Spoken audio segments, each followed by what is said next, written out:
Okay, we're just having a look at this video on public law. Okay, and what we have to work out what is the difference between public and private law. Okay, there are private statutes and there are public statutes, and some of the statutes that are put in place by the government are claimed to be public statutes when they're not. For example, the Land Transport Act. So when we look at the Land Transport Act, they'll tell you it's a public act. It's stated as a public act, but it can't be a public act because it doesn't apply to every type of person. The reason why it doesn't apply to every type of person is there's an age restriction for driving, which means you can't actually be a driver until you're over a certain age. So therefore the act itself can't be public. It must be a private act applying to a specific kind of person, a private class of person known as a driver. Okay, so it means it doesn't apply to everyone. That's what it means. They'll tell you it's a public act and that it applies to everyone, but it's in fact not a public act.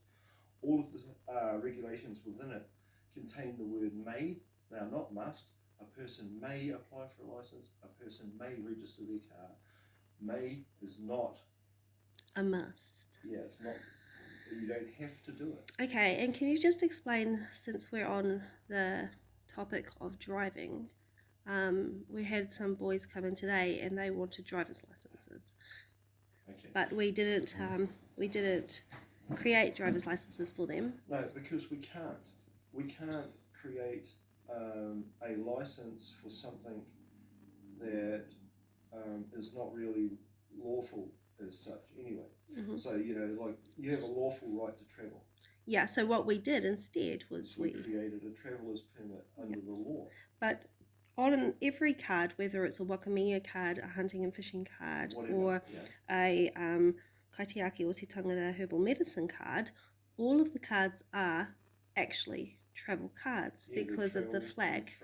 Can you explain the flag and why the flag alone on the card is sufficient or suffice enough for... Okay. All right. It all starts with... I'll just tell a little brief story. It starts with a boat. Okay, and a boat that was owned by the Maori people. And it was doing its normal thing. You know, do we have to go that far back? Well, we have to say where did the flag come from and why do we have it. Oh, okay, yeah. Okay, so Maori have always travelled around the Pacific and trading. Yeah. So that's their global navigators. Yeah, customary tradition. Yeah. Is a trade and travel, migrational kind of life, right? So when the European came, the Maori found out that you could build much bigger waka than the ones that they'd ever built. And so they decided it's pretty pragmatic for us to actually get some of these things and start our trade and travel using these huge boats where we can cart lots of stuff and whatnot. So they started buying boats, lawfully buying boats and trading and travelling. Well, they went to Aussie to a port to do some business and they got stuck there by the customs who said that they were pirates because they didn't fly a flag. Yeah, so... Yeah. So what happened is they appealed to the Queen and said to her, hey, what are your colonies doing getting in the way of our normal migrational trading? Yeah. And she goes, I'm terribly sorry about that. I'll fix that right up. I'll get you a flag sent right out and you just fly this and you'll be able to travel and trade in any one of my colonies. Right. That's basically the story in a nutshell, and that's why it is like that. Is because that flag was given to us. So, as a promise. To make a long story short,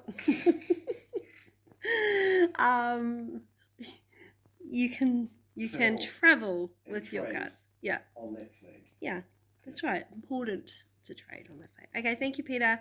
Okay. 3, 2, 1, and should we go into another video? We'll do it in a minute. I just want to answer that.